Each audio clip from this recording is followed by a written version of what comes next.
everyone, to Sales TV Takeover, Women in Sales Spotlight Week.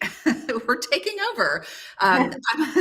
Welcome on LinkedIn and anywhere you're watching. I'm Shawn Karol Sandy. I'm the Chief Revenue Officer of Sauce Agency, and I'm this week's guest host for today's episode. And I've invited my longtime good friend, super seller, international interstellar, Dianna Geairn, the Irreverent Sales Girl, but also a current saleswoman, and with DevTech currently. And we're going to talk today about making moments that matter. Welcome, Dianna. I'm so happy to see you here. We have had a long history of sales talks and sales conversations. So welcome. Thank you, Shawn. I'm so excited to be here. I think this is an incredibly relevant topic for sales today, in this macro environment, in the environment of, learning how to do conference calls really well, et cetera. So much has changed about sales. So I really hope that we can explore some ideas that give people a new idea for their toolbox to accelerate their pipelines. Yeah, that's the idea. So today's topic is very intentional. It's probably a little bit selfish in that it's taking a page from what we like to say we do at Sauce Agency, which is we help our clients make moments that matter for their prospects, their customers, their employees, their community. And really, RevOps optimization is what we do, but that's just a mouthful of words, and it doesn't mean anything until you actually make moments that matter.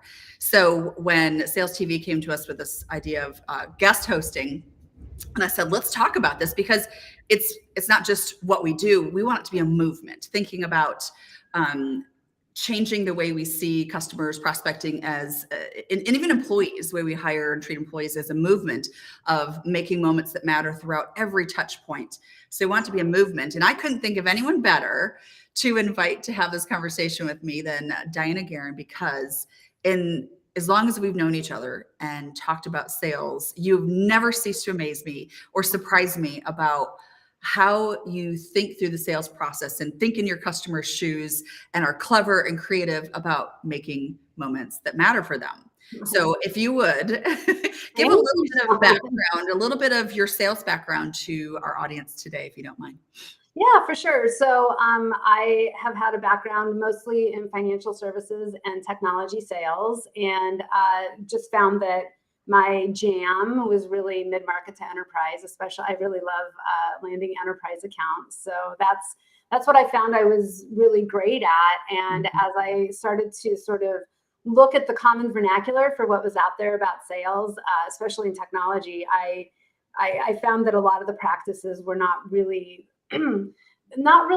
things that were helpful to the customer or the salesperson. Right. And sort of as the advocate for salespeople, I created a character called the Irreverent Sales Girl, and I started blogging. I just started on Facebook at the beginning, and then blogging about, what are the things that a sales expert can tell you who's really out there selling. And I love all my sales expert community.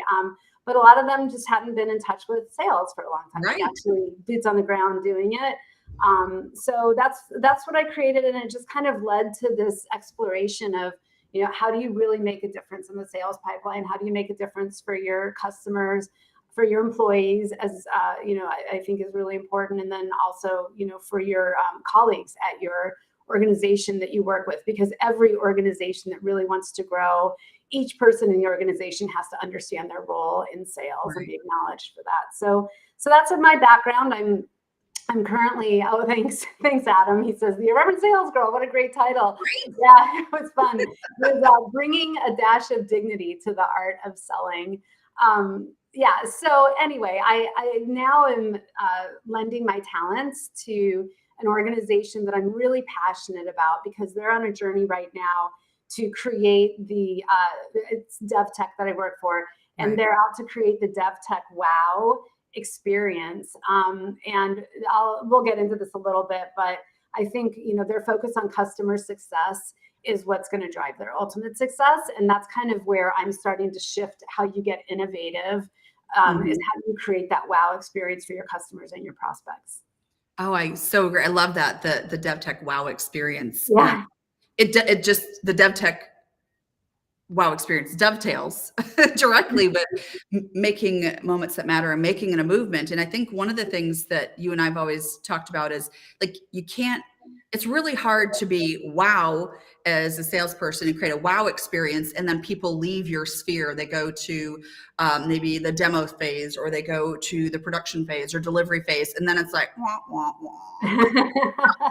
Like, well, there's a disconnect. And that was one of the biggest reasons why, when at Sauce, we talked about making moments that matter, taking down the silos between marketing, sales, service, operations.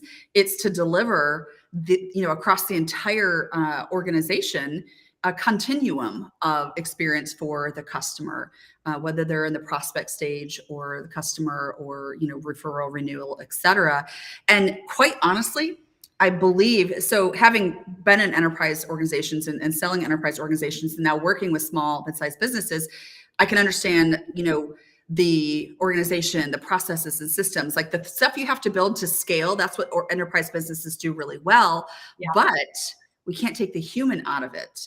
And by delivering these touch points throughout the sales and service process of making moments that matter, this is really giving a competitive edge to smaller, mid-sized businesses that understand this and can execute it really well, to attract and compel prospects in that process to become, competitive, or to win business away from, say, if they're competing in an enterprise size market, or just competitors who are not getting it. It's a way to compete and be relevant. Oh, I think that's exactly right. So one thing that you touched on that I want to highlight is, and one thing that I've really loved about what we've been doing with the WOW experience is, we've been very cross-functional, right? So we have people from pre-sales, we have people from marketing, we have people from service delivery, we have the customer success, like the people that are the service delivery people, and they're all in the same conversations about how you create a wow experience. Yes. Right? Yes. So one thing that's been so powerful, if you want to really look to how are you going to drive business in the short term and the long term, you really can start focusing on what is it that makes our customers really excited about what we're doing for them? How do we create moments that matter for our customers?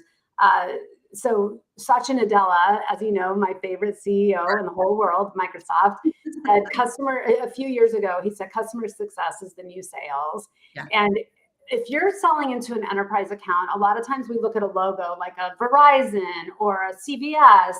And what we don't realize is that it looks like one logo, but to them, they can be as many as 560 business units, right? So inside of your existing customers, you have many, many, many customers, right? So a lot of your prospecting should be focused on what else can we do for customers that already love us? How do we expand our MRR, our ARR in those accounts? And you have to be creating a wow experience, but then also, how do we create a wow experience for our partners and our alliances that are going to send us business? Right. And I think a lot of people focus too much on hunting. I mean, hunting new logos is super important. I'm not going to lie. We can talk about that all day, but I think, how do you make a really great experience for your partners and your network who is bringing you business? And if you just spent a couple quarters focusing on those two things, I think you could double your business. Right. Okay. Well, in one of the things that's the theme along, focusing on the individual business units and the customers and the existing customers is that compassion, that empathy of what their goals are, what they're trying to do, and that empathetic understanding of, it's not about me. This is a salesperson. It's not about me. Like they have, 15 salespeople knocking on their door, theoretically, or metaphorically, I should say, on their LinkedIn or inboxes every day. It's about them. So tell me, if you can give away, no trade secrets, but if you can give us some examples of whether it's the DevTech Wow experience, or I know you've got some hidden secrets in your back pocket. How have you shown people that you understand them or delivered a wow experience before in the sales process? Some good practical stuff. Yeah, it's a great question. I mean, one of the reasons I started to focus on this so much, Shawn, was because of what we were doing with the Sellout Show. And you used to always talk about how it's important to like wrap your prospects and your customers up so that so they don't want to talk to anybody else, right? Yeah. So what are some of the ideas that you can generate for yourself about how can you create that experience where they don't want to talk to anybody else? And mostly if you're having a great experience, you're lazy and you don't want to look for other opportunities. So that works in your favor. But, I think that there's a few things. The first one is that you really need to do your research. There's a lot of research out there. If you're selling enterprise customers, read the 10Ks. As you're reading this research, as you're reading the 10Ks, as you're reading and maybe listening to the investor calls that the CEO and CFO are directly talking about what's important, you have to start to hypothesize, how do those translate into KPIs for my buyer and the person that I'm talking to? And then as you hypothesize, what it'll do is it'll put you into a mindset. But then when you get in a conversation, shut up and listen, because everything that you've just read and researched is old news. Right. So it gives you the opportunity to create hypotheses and say, hey, Shawn, your CEO just said our core objective is to penetrate, to do digital transformation. Is that still relevant? And how are you judged against that goal? And how does that impact what you're supposed to be accomplishing on a day-to-day basis? But the thing I think that you really have to remember is we talk about how B2B sales, it seems like it's less emotional. It's not personal, right? It's not B2C. Oh, right. But I will tell you that you make the wrong decision about the ERP for your company, and it is a far more emotional situation than if you bought the wrong watch. So I'm just saying, the people that you're talking to have wives, they have children, they have career aspirations. They're trying to save for their retirement. They're taking care of their elderly parents. Their dog is sleeping next to them in the office now. Do you know, like all of these, you have to take into account that these people have real goals and ambitions. And what does that mean to their status with their family, with themselves, if they are successful? Which leads you to be able to tell the truth about the things that you're not able to help them do. I love that. Sales isn't just about getting a number on the board. Mm-hmm. It's about making a real difference, because those are the people that are going to stick with you and buy with you in the future. Yeah. And I think, so I love, so if I had like a visual of what you said, it's really about saying, oh, you take those business units and then you think about in context to like what the, what the quarterly report or the fiscal reports are saying, and you drill down and you just keep drilling down until you get to how does that impact this individual that I'm trying to have a conversation with? And one of the things that I love too about having this conversation with you is you're always curious, like get curious. Mm-hmm. And curiosity, when you're asking questions, leads to more questions, and not just, I'm going to jump in and respond, but be curious about how does that impact you this quarter? Or is that true? I think it's funny too, that curiosity means asking specific questions, and you have to do your homework to be able to drill down and get to those specific questions. And every day especially with being like the chief revenue officer at Sauce, I get bombarded emails every single day, and I respond and I play ball with a lot of salespeople because I'm always trying to learn about the sales process. Yeah. And I see these emails that are about, are you ready to crush your goals? I can help you kill it. And And like, I just want to be able to stop work and go home and eat dinner with my family as a business owner. So there's no empathy in that. I'm going to help you crush it or kill. There's no curiosity. They're not specifically thinking about me as a business owner or whatever. So I think that, being curious about your specific person, their role, and your customers, and being customer centric is, like you said, it's the new playing field. Tell me about some of the ways you think AI is contributing or mucking up being customer centric and leading with empathy and helping us improve the sales experience for our customers and buyers. That's a big thing you and I agree on. We need to improve the experience for people and elevate the profession of sales. For sure, for sure. So I love this question. I think AI is going to play a very powerful role in our ability to focus more on our customers, because one of the things that AI will do is all the things that I hate to do, which is I can record a call with a customer. Right. Now, I can't do this right now because we're still waiting for walled gardens, and everybody needs to be really careful about this. If you're using AI to run a transcription and do a summary so that you can get it into your CRM, you need to make sure that you have a closed system that isn't Right. to the public. This is super important. Right. Especially, I mean, if you have an NDA in place and all of a sudden you're piping information about what your customers are talking about with you, this is a big problem.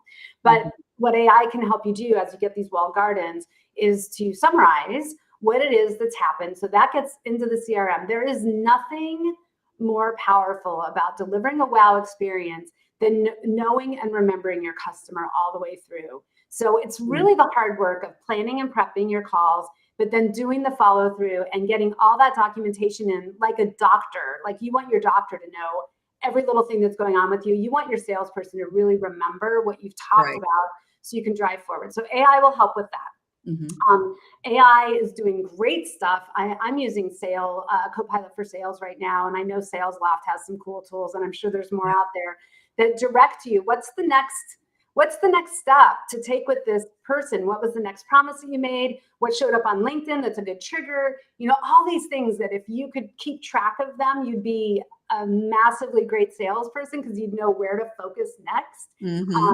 But all of those things aside, those are helpful. But I will tell you, I'm worried about and you can already see it in the AI that's coming out of what's generated by a human and what's not. Sometimes I'm sure there's really good stuff that you miss, but we'll get more tuned into what's real and what's fake. But if you use these other things to get the clutter out of the way and really then get down to an emotional, meaningful conversation with your customer or your prospect. And I'll tell you, one way to know that you've gotten there is that it's okay with them if you text them. That's a good sign. Hey, if they'll take my text, now we've bridged that barrier of salesperson. Now we're partners. So anyway, what do you think? I'm curious what you think about the role that AI plays in this world of sales. I think it's incredibly interesting. And I always keep something, I don't know if you know Jill Rowley, she's now with HubSpot, but she said, oh my God. Oh, I know. She said something that burrowed its way into my brain, and I've never forgotten it. And I don't know if she originated this, but I certainly remember her saying it. A fool with a tool is still a fool. So AI, if you're using, a lot of times it depends on the prompts that you're using. You have to use smart prompts. You have to be able to interpret what AI brings out of the conversation. I can tell the fools with the tools because I get those emails on a daily basis. Yeah. That's especially funny, having just merged our organizations to a new business entity last year. So AI will go grab snippets of things that are out there and aggregate it and then spit out an email to me that's got my partner's name, my old business name, and it's like, oh, this is not cool. Oh, look, I just thought I was cool. So it's like, oh, okay, delete. So no one's going and checking. It's like no one's going and checking their work. And the crappy thing about it is that there's people that are like, oh, it's just a percentage of stuff. So we're okay with that. We're okay if we screw up, or it's just like, it's like the the negative part of the conversion. It's the stuff that doesn't convert. We're okay with that percentage of fail. But I'm never going to use your tool because you showed me how it doesn't work. It's like when I remember, I think you and I actually talked about this one time on our old sellout show. I received an email from a company trying to sell me on doing a demo for their video tool to use in the sales process. Ask me if there was a video in my email. No. So it's just like, there's good and there's bad. And, there is, so we use it a lot actually in different aspects for our clients. So from the digital marketing piece of it, helping understand the personas and what drives them, to then how do we leverage that in the sales conversations and lead magnets and resources and all the kinds of stuff. But you still have to apply the human empathetic understanding of it. I will tell you one of the most powerful tools that I'm using in my sales journey. And let me also just say, as the CRO of a growing and scaling company, I still do cold calls, because Sure. if Yeah. I'm going to talk the talk and build strategies and train people, I better walk the walk and make sure the stuff works. But we use a predictive persona tool so that before I reach out and try to have a conversation, I'm going to know, where are they on the disc? Are they an analyst? Do they want case studies and numbers? Or are they an influencer, an I personality, and they want, metaphors and enthusiasm? Or are they a D? They're the captain. So there are a lot of great ways to leverage it in the sales process to make people feel understood, to make your prospects feel like you get them and you are empathetic. And it's not necessarily manipulative. It's just tuning into them.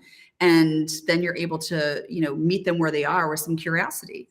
So I think that's so exciting. Yeah. Anything that you can do to get yourself more in your prospects or your customers' world.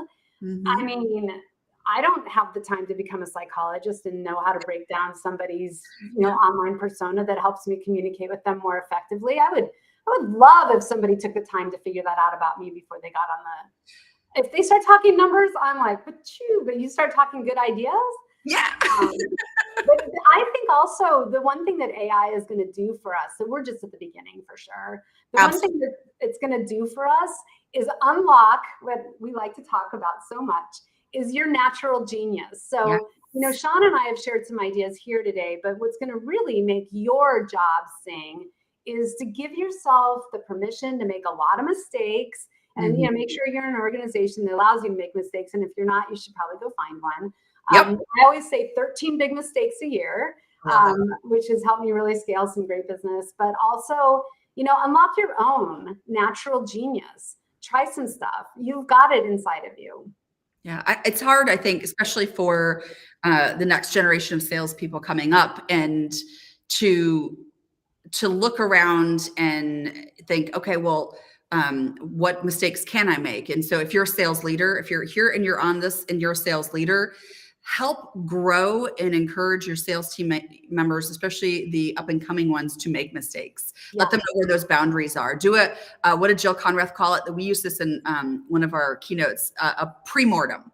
Do a pre-mortem. What's the worst thing that can happen? It works with a lot of young people, from coaching, girls in volleyball to Girl Scouts to fresh out of college recruiters and such. And they think that they should automatically be good at something, and making mistakes is really scary. So you have to let people know where the boundaries are and what's going to happen if you make a mistake. What's the worst thing that can happen? So that that's how you discover new things, is by potentially screwing up. So that's a great way to suggest that. And the other thing, the flip side of this too, is we're touching a little bit on making moments that matter for your team members. So as a salesperson, rarely is it ever you're going to, many of you out there have sales teams that are, divided and segmented into BDRs and account executives, et cetera. You have to make moments that matter in the employee experience too, handing off to build trust, to build a continuum of experience for your customers, means that you have to make those moments that matter for your team members too. I know there's some ways to do that. Do you have any insights as to ways to connect with your team members and create a wow experience for them along? Yeah, for sure. I just think that organizationally, you need to have it. We have a system called high fives, where it's a public, you can give a public high five to a person. And I think the thing to remember is a salesperson gets a commission. Everybody else gets paid what they were going to get paid anyway. So make sure that you do things that acknowledge them in a meaningful and, even if possible, public way.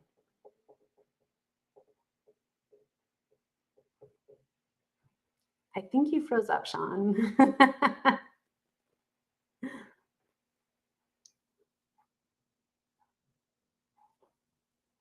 Okay, so I think we're at the end of this idea. I think that if Shawn were here to finish us off, she would say, let's definitely combine ourselves as a community to find different ways that make moments that matter so that it drives our pipelines and our customer experience.